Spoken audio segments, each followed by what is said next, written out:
দরকার নেই। Hello guys, এই যে ছেলেটা কাঁকড়া ধরেছে, কাঁকড়া। ও বাবা, এই যে কাঁকড়া। আগে কান্দি মরে আগে লাগছে গো।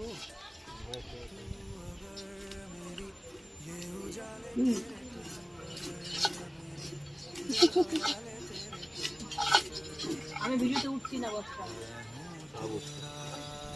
এই যে পাটা ধরে রাখলে আর কোনো কিছু হয় না, দেখতে পাচ্ছি।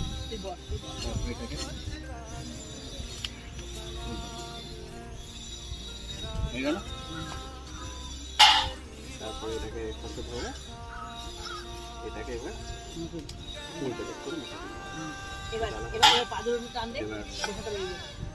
এই পা দুটো ধরে ও দুধ একদিকে টান দে। এই যে একদিকে ধরে পুরো টান দে। ওই ভিটামিন দিলি ভালো তাদের।